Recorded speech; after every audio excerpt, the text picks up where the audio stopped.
Muy bien, hermano, vamos a abrir nuestras Biblias a Primera de Tesalonicenses en el capítulo 1. Vamos a iniciar una nueva serie de desafíos en cuanto a lo que es vivir la vida cristiana, en cuanto a lo que significa haber conocido a Jesucristo como nuestro Señor y Salvador y haber conocido la enseñanza de la vida cristiana, la doctrina de los apóstoles, con lo que hemos estado considerando en la vida de los primeros cristianos, ¿no? La iglesia en Jerusalén. En Primera Tesalonicenses tenemos también otro ejemplo de otra iglesia, hermanos. Después ya de que el evangelio fue expandido y en el segundo viaje misionero de Pablo planta esta iglesia en Macedonia. Tesalónica está en Macedonia, y esta iglesia, junto con la iglesia de Berea y la iglesia de Filipo, ¿no? En esta provincia griega. Entonces, tienen mucho que enseñarnos. Recuerdan, estuvimos mirando en segunda Corintios capítulo 8, ¿no? El ejemplo de las iglesias de Macedonia, ¿no es cierto? Y ahorita vamos a tocar o a mirar exclusivamente o específicamente el ejemplo de los hermanos de la iglesia en Tesalónica. ¿Ya? Los hermanos en Tesalónica. Vamos a leer el capítulo 1 de Primera Tesalonicenses para ver cómo empieza Pablo esta epístola, hermano, que es una epístola que tiene mucho que enseñarnos, mucho que decirnos para el tiempo en el que estamos viviendo. Porque para adelantarles un poquito, en cada capítulo el apóstol aborda el tema de la venida del Señor Jesús por su iglesia. En cada capítulo, en los 5 capítulos, él habla algo en cada capítulo sobre la venida del Señor. Vamos a leer el capítulo 1 de Primera Tesalonicenses. Dice así: Pablo, Silvano y Timoteo, a la iglesia de los tesalonicenses, en Dios Padre y en el Señor Jesucristo, gracia y paz sean a vosotros, de Dios nuestro Padre y del Señor Jesucristo. Damos siempre gracias a Dios por todos vosotros, haciendo memoria de vosotros en nuestras oraciones, acordándonos sin cesar delante del Dios y Padre nuestro de la obra de vuestra fe, del trabajo de vuestro amor y de vuestra constancia en la esperanza en nuestro Señor Jesucristo. Porque conocemos, hermanos amados de Dios, vuestra elección, pues nuestro evangelio no llegó a vosotros en palabras solamente, sino también en poder, en el Espíritu Santo y en plena certidumbre, como bien sabéis cuáles fuimos entre vosotros por amor de vosotros. Y vosotros vinisteis a ser imitadores de nosotros y del Señor, recibiendo la palabra en medio de gran tribulación, con gozo del Espíritu Santo, de tal manera que habéis sido ejemplo a todos los de Macedonia y de Acaya, otra provincia griega, que han creído. Porque partiendo de vosotros, dice, ha sido divulgada la palabra del Señor, no solo en Macedonia y Acaya, sino que también en todo lugar vuestra fe en Dios se ha extendido, de modo que nosotros no tenemos necesidad de hablar nada, porque ellos mismos cuentan de nosotros la manera en que nos recibisteis y cómo os convertisteis de los ídolos a Dios para servir al Dios vivo y verdadero, y esperar de los cielos a su Hijo, al cual resucitó de los muertos, a Jesús, quien nos libra de la ira venidera. Ahí está. Este último versículo especialmente, ¿no? Esperar de los cielos a su Hijo, al cual resucitó de los muertos, a Jesús, para que no haya duda, ¿no? ¿De quién está hablando? Quien nos libra de la ira venidera. La ira venidera es una referencia, hermano, a la tribulación, que más adelante él en su epístola va a hablar. ¿Listo? Muy bien, hermanos. Miren, el Señor nos ha permitido empezar este nuevo estudio con unas noticias que son escalofriantes, ¿no? Que el día de ayer prácticamente nos sorprendieron a primeras horas de la mañana, ¿no es verdad? El conflicto bélico que hay ahorita en Medio Oriente. Como, hermanos, Israel, toda una potencia bélica, ¿de qué manera han sido, hermanos, sorprendidos con estos terroristas que se infiltraron y, hermanos, han atacado, dice, por tierra, por mar y aire? Se puede imaginar, hermano, más de 5.000 cohetes. Han querido hacer desaparecer a Israel. Y los pueblos vecinos, al enterarse, han mirado ese video, gritando: muerte a Israel, muerte a Israel. O sea, hermano, el mundo se prepara para el evento que en cualquier momento, hermanos, va a ocurrir. El rapto de la iglesia de Jesucristo. Porque recuerden, hermano, que todas estas señales no es para la iglesia, es para la venida de Cristo a reinar, es para la venida de Cristo para Israel. Y como nosotros somos un paréntesis en la historia, en la dispensación del programa de Dios como iglesia, este tiempo de gracia, hermano, no están contempladas explícitamente en las Escrituras. Todo lo que se habla en los profetas y en Mateo 24 y 25, todo tiene que ver con Israel y su trato con su rey, con Jesucristo.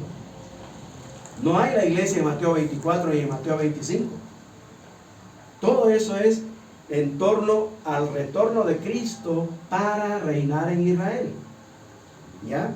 Sin embargo, hermano, si todas esas señales las hemos visto, las estamos viendo y se escucha, ¿no? Siempre se ha escuchado de guerra y rumores de guerra, y mucho más en este último tiempo. ¿Se pueden imaginar lo cerca que está, hermano, el rapto de la iglesia? Entonces, vale la pena, hermano, nosotros como iglesia abrir un poquito los ojos, parar las antenitas, ¿no? De nuestra visión y mirar a nuestro alrededor qué tan cerca está, hermanos, la venida de Cristo por nosotros, ¿verdad? ¿Qué está pasando en el mundo? Con Israel especialmente. Si bien es cierto, Israel es el pueblo terrenal de Dios, con promesas terrenales y todo lo terrenal se le ha prometido a ellos. En este tiempo, hermano, Israel está sufriendo un periodo de endurecimiento del que nos habla Pablo en Romanos, ¿no? Capítulo 9, capítulo 10 y capítulo 11. En este tiempo de la dispensación de la gracia, Dios está tratando con la iglesia, con nosotros, con los gentiles, hasta que la plenitud de los gentiles entre en este programa, dice, ¿no? Provocando a celos a su pueblo, Israel, que rechazó a su Mesías, que no aceptó a su Cristo, al Señor Jesús. De esa manera, por su incredulidad, su corazón fue endurecido como nación. Pero a nivel personal, hay muchos israelitas que se han convertido. Es más, la primera iglesia nació en Israel, en Jerusalén.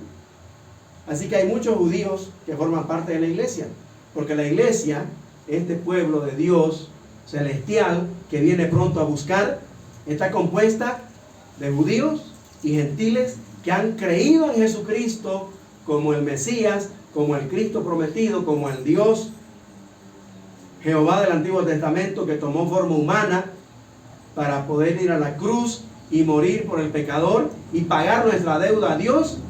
Todo aquel que cree en Él es salvo, hermano, y viene a formar parte del pueblo celestial de Dios, que es la iglesia. Pero como nación ha sido puesta a un lado, ha sido endurecida, y por eso, hermano, Israel está ahí. Aunque las promesas son incondicionales para Abraham, sin embargo, hermano, es un pueblo ateo en términos generales, ¿no? Son pocos los ortodoxos que aún mantienen la fe judía, pero siguen esperando al Mesías. No aceptan a Jesucristo como su Mesías. Entonces, están, hermanos, mal. Entonces, de alguna manera, Dios, ajustando las clavijas, ¿no? Como decimos, va disciplinando a su pueblo, preparándolo para lo que se nos viene. Porque después del rapto de nosotros, hermanos, como iglesia, después que salgamos de aquí, Dios va a empezar recién a tratar con Israel nuevamente. El reloj profético que fue parado en las 69 semanas de la profecía a Daniel capítulo 9, ¿no es cierto? Va a empezar la última semana que falta, que son 7 años, la semana de años, la semana profética es semana de años, ¿no es cierto? La última semana que falta para cumplirse empieza cuando el anticristo firma un tratado de paz con el mundo, con Israel especialmente, ¿no? Y miren, con tanto conflicto, hermano, cualquier rato va a ser ese tratado de paz. Claro, ya nosotros no vamos a estar. Pero, hermano, con todo lo que está aconteciendo, debemos estar alerta que nuestra partida, hermanos, a estar con el Señor para siempre, está cerca. ¿Sí? Ahora, ¿cuál debe ser nuestra actitud? ¿Cómo debemos vivir nosotros esperando ese momento? Como vivieron estos hermanos de Tesalónica. Las iglesias ahí en Macedonia, esa provincia griega, hermano, donde el apóstol Pablo llegó y sembró la palabra del Señor, plantó algunas iglesias, como la iglesia en Berea, ¿no? La iglesia en Filipo, la iglesia en Tesalónica. Entonces miren el ejemplo de Tesalónica. ¿Cuál era la actitud de ellos? ¿Cómo ellos estaban esperando la venida del Señor? Porque como le dije, esta es una epístola que habla de la venida del Señor. Entonces, ante la amenaza de una tercera guerra mundial, ¿qué debe hacer la iglesia? El ejemplo de los de Tesalónica nos deja claro, hermano, el comportamiento de la iglesia en todo tiempo, esperando, aguardando la venida del Salvador. Estos hermanos vivían con expectativa de que el Señor en cualquier momento venía por ellos.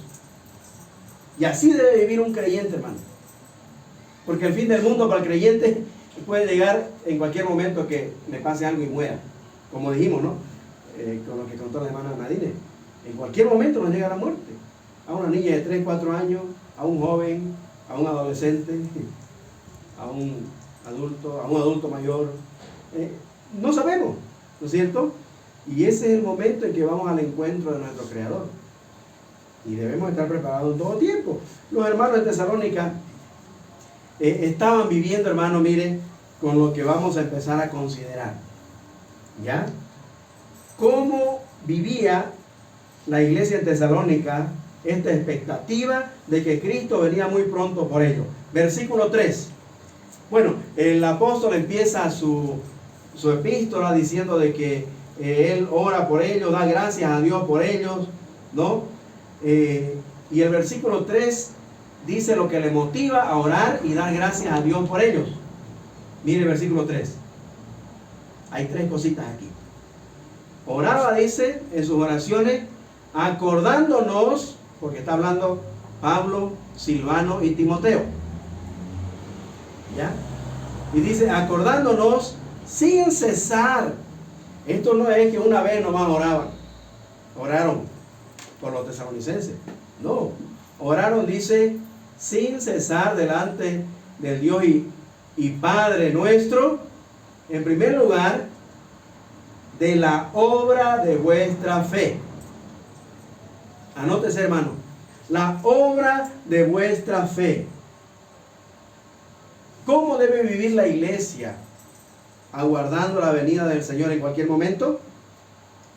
Viviendo por fe. Eso. Confiando en la persona de nuestro gran Dios y Salvador Jesucristo. Como dice Pablo en Tito, ¿no? Tito 2:13. Aguardando la esperanza bienaventurada y la manifestación gloriosa, dice, de nuestro gran Dios y Salvador, Jesucristo. Hermanos, debemos vivir en fe. En fe. La fe para ser salvo es una, y la fe siendo salvo es otra, hermano.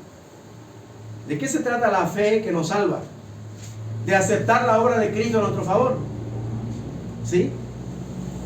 De reconocer que Jesús es Dios, que tomó forma humana para ir a la cruz y ocupar mi lugar.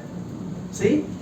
Y morir por mí pagando mi deuda a Dios, para que todo aquel que en Él cree no se pierda y tenga vida eterna.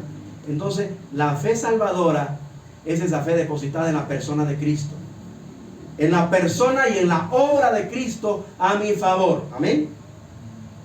Ok. Pero también dice la Biblia que el que ha sido justificado en Cristo debe vivir por fe también.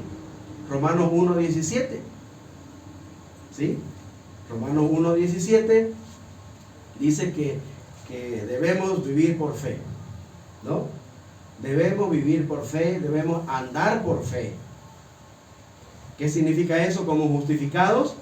Que debemos vivir confiando igual en la obra de Cristo a nuestro favor, ¿no? Ayudándonos a tener victoria sobre el poder del pecado.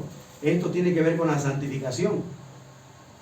En el presente estamos siendo salvos del poder del pecado. Romanos capítulo, ahí ya sería 6, 7 y parte del 8, ¿no? La santificación. ¿Sí? Entonces, la fe en la victoria de Cristo, en la obra de Cristo, hermano, nos inspira a depender netamente del Señor en cada una de nuestras luchas que enfrentamos a diario. ¿Sí? Entonces, ¿cómo debemos vivir la vida cristiana? Aguardando la manifestación gloriosa de nuestro gran Dios y Salvador Jesucristo, que viene a llevarnos. Debemos vivirla por fe y en fe, confiando, dependiendo del Señor, como lo hacían estos hermanos. Número 2, en el mismo versículo. La obra de vuestra fe, dice. ¿Qué más? Del trabajo de vuestro amor. Eso, trabajo de vuestro amor. Hermanos, la iglesia del Señor debe vivir con expectativa del rapto de la iglesia, no solo viviendo en fe o con fe, sino en amor, viviendo en amor, hermano. En segundo lugar, viviendo en fe, pero también viviendo en amor. Ahora, este amor del que habla aquí, hermanos, es un amor que nosotros antes de ser salvos no lo teníamos. Romanos 5:5. Ahí dice que Dios ha derramado, no solo con su Espíritu Santo en nosotros, sino con el Espíritu Santo de su amor. ¿Ya? Él nos ha dado su amor. Ese amor, hermano, que es un amor incondicional, que es un amor que te ama a pesar de. Ese amor es el amor de Dios. Y es el amor ágape. Recuerden que hay al menos 5 palabras que se traducen amor en el castellano, pero que en el griego son diferentes palabras para diferentes usos. ¿No ven? Y esta palabra ágape describe el amor de Dios. Ese amor incondicional, ese amor que te ama a pesar de quién eres, de lo que has hecho, ¿no? ¿Te das cuenta? Pero encontramos, hermanos, de que estos hermanos vivían no solamente en fe, sino en amor. Y el trabajo de vuestro amor tiene que ver, hermano, con la manifestación visible de la nueva vida en Cristo de estos hermanos. Se veía que ellos hacían las cosas por amor. Es decir, el amor de Dios que fue derramado en sus corazones los inspiraba a hacer lo que hacían. Su trabajo lo hacían con amor.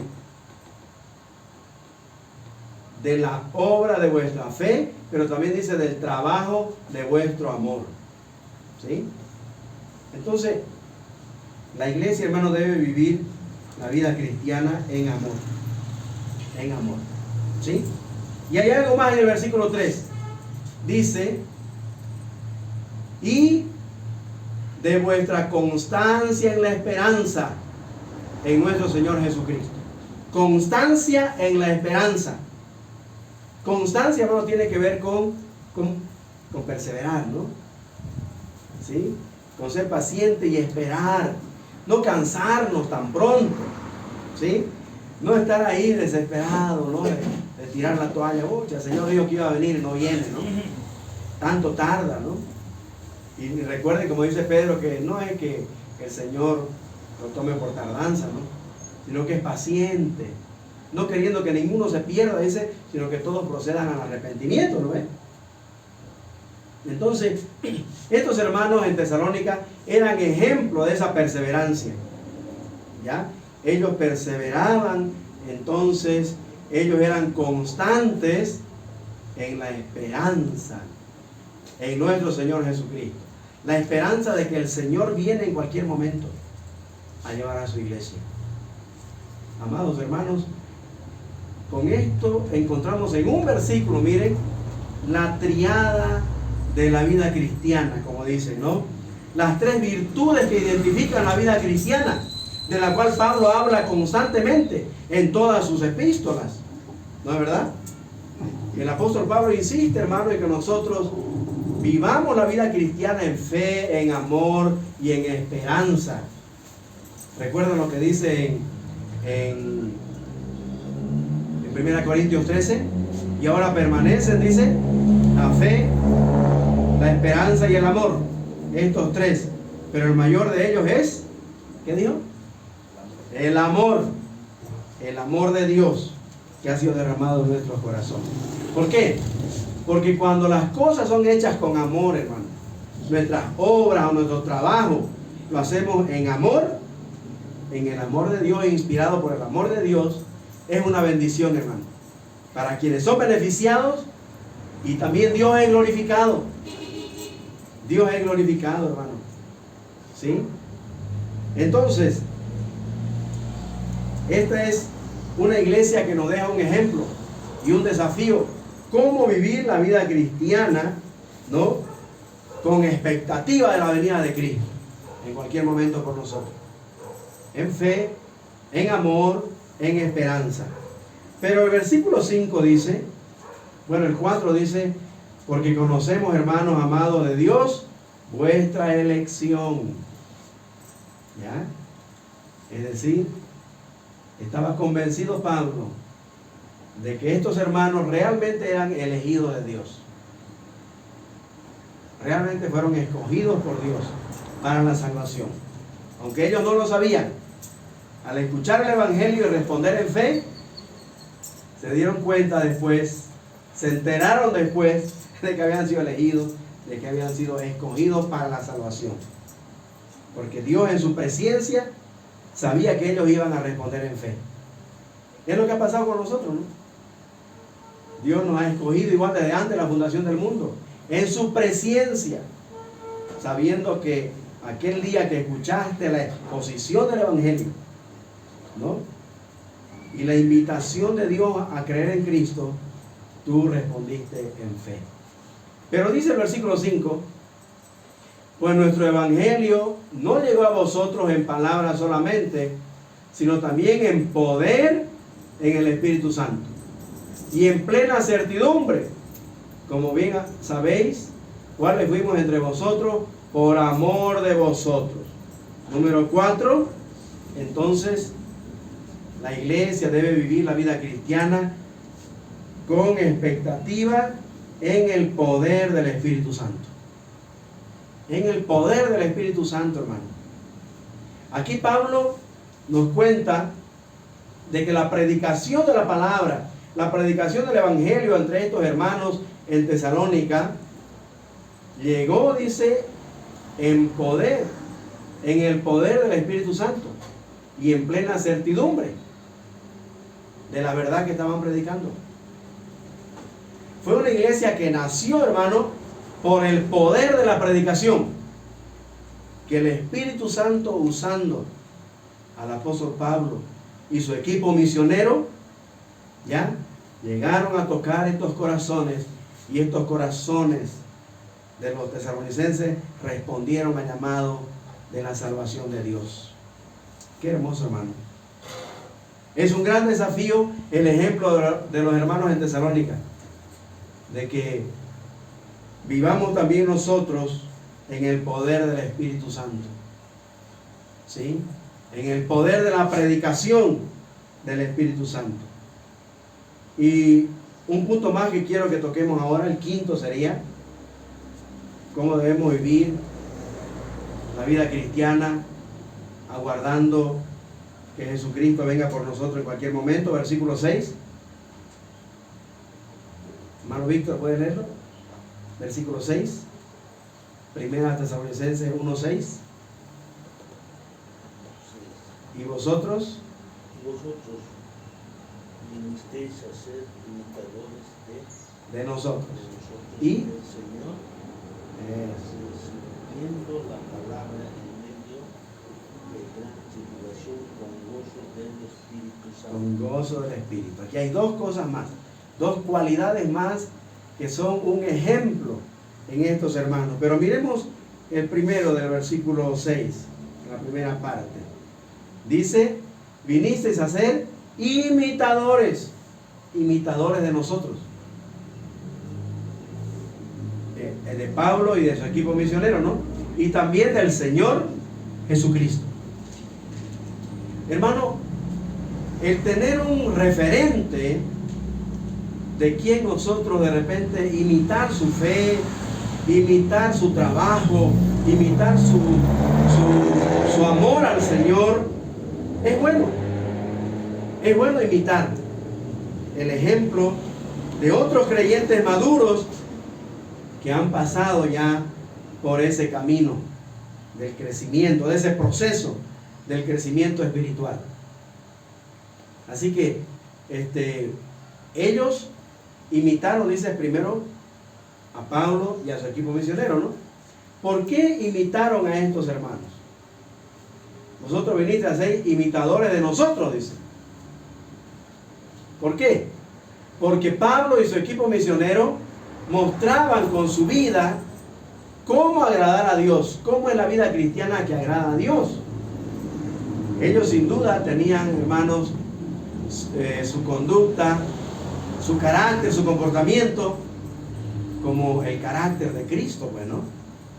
Por eso se comportaban y hacían lo que ellos hacían, ¿no es? Y de esa manera también imitaban a Cristo, porque ese es el desafío, ¿sí? Que seamos imitadores de Jesucristo, es decir, que permitamos que el carácter de Cristo al final sea reflejado en nuestra conducta. Y nosotros cuando estamos creciendo, cuando estamos empezando la vida cristiana, ¿no es cierto?, tenemos referentes, son nuestros líderes, nuestros maestros en la iglesia, ¿no? Los hermanos más maduros. Y dicen, yo quiero ser como tal hermano, ¿no? Y a veces imitamos hasta su manera de orar. ¿Se dan cuenta de eso? A veces oramos como el hermano. O si predicamos ya, predicamos como el hermano que me está instruyendo, ¿no? Como el maestro que tengo. Y está bien que nosotros imitemos su conducta, su fe, ¿no es cierto? Pero que no dejemos de centrarnos en la persona de Cristo. Y si hay otra persona que está imitando el carácter de Cristo, sigamos sus pasos, sigamos sus ejemplos. No está mal, hermanos. ¿Sí? Qué lindo poder de repente ser un referente, ¿no? Para un hermano nuevo. Como muchos me han dicho, mucha pastor, realmente usted nos deja la vara muy alta, dicen, ¿no? Me gustaría a mí levantarme a las 5:30 de la mañana y estar estudiando la Biblia, ¿no? Orando, teniendo un tiempo con el Señor. Me gustaría a mí ser el esposo que usted es, ¿no? O ser el padre que usted es, ser el cristiano que usted es. Y está bien, ¿no? Que sigan ese ejemplo. ¿sí? Pero el ejemplo supremo es nuestro Señor Jesucristo. Por eso Pablo dice aquí, y vosotros vinisteis a ser imitadores de nosotros y del Señor Jesucristo. ¿No ve? Imitadores de nosotros y del Señor Jesucristo. Ahora, pregúntese, hermano, ¿cómo sería la iglesia si imitara su vida cristiana que usted lleva? A ver, piense. ¿Qué dicen? ¿Cómo sería la congregación si todos imitáramos lo que usted es en la vida cristiana? ¿Ah? Es un gran desafío, hermano. Estos hermanos de Tesalónica, su ejemplo de vida cristiana es un gran desafío para la iglesia de este tiempo y para todos los tiempos también. Porque así debemos vivir, hermano, la vida cristiana, con expectativa de que Cristo viene por nosotros, y nosotros debemos vivir en fe, en amor, en esperanza, en el poder del Espíritu, pero también imitando a Cristo. Amén. Y a nuestros hermanos, a nuestros líderes y maestros que son imitadores de Cristo, y seguir el ejemplo de ellos y anhelar ser como ellos y vivir una vida que agrade al Señor, así como pienso o veo que ellos agradan al Señor. Amén. Que el Señor nos bendiga, hermanos, que el Señor nos ayude a seguir creciendo en su gracia. Amén. Vamos a orar. Pastor, lo que está pasando con los Israel.